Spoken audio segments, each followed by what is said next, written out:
tout fait pour prendre ces décisions le plus tard possible et au moment où elles devenaient strictement nécessaires. C'est même.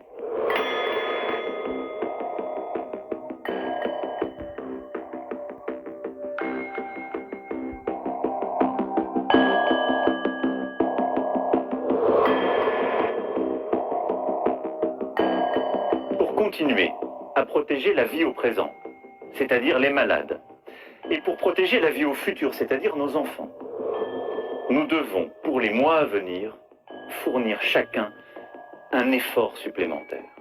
Un effort des soignants d'abord, pour augmenter nos capacités en réanimation.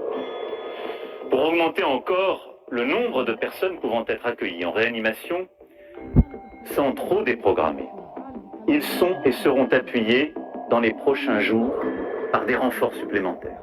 Tous sont mobilisés, seront mobilisés de manière accrue pour porter dans les prochains jours notre capacité à un peu plus de 10 000 lits, en particulier aussi avec l'ouverture de nouvelles capacités d'accueil dans certains hôpitaux parisiens.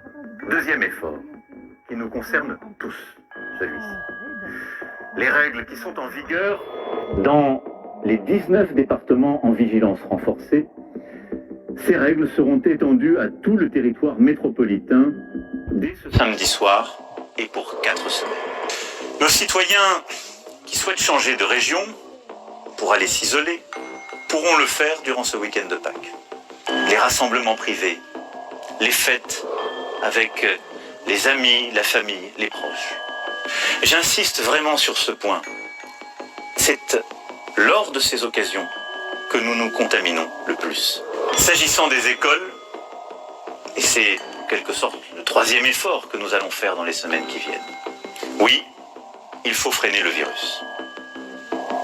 Aussi, nous allons fermer durant 3 semaines les crèches, les écoles, les collèges et les lycées. Le calendrier scolaire sera adapté pour ne pas laisser nos enfants seuls et sans apprendre. Grâce à la vaccination, la sortie de crise se dessine enfin. Notre enjeu principal aujourd'hui, c'est donc d'accélérer encore et encore. Nous tiendrons l'objectif que je nous ai fixé, à savoir que d'ici à la fin de l'été, tous les Français de plus de 18 ans qui le souhaitent pourront être vaccinés. Je reviendrai vers vous prochainement pour préciser un agenda de réouverture et pour que chacun puisse aussi se projeter avec plus de visibilité dans les mois qui viennent. Dès la mi-mai, nous recommencerons à ouvrir avec des règles strictes certains lieux de culture. Nous autoriserons sous condition l'ouverture de terrasses. Et nous allons bâtir entre la mi-mai et le début de l'été un calendrier de réouverture progressive pour la culture, le sport, le loisir, l'événementiel, nos cafés et restaurants. Je sais qu'à chaque étape de cette épidémie, nous pourrions nous dire que nous aurions pu faire mieux, que nous avons commis des erreurs. Tout cela est vrai. Mais je sais une chose, nous avons tenu, nous avons appris, et nous nous sommes à chaque fois améliorés. Alors oui, aujourd'hui, pour le mois qui vient, il nous faut nous mobiliser.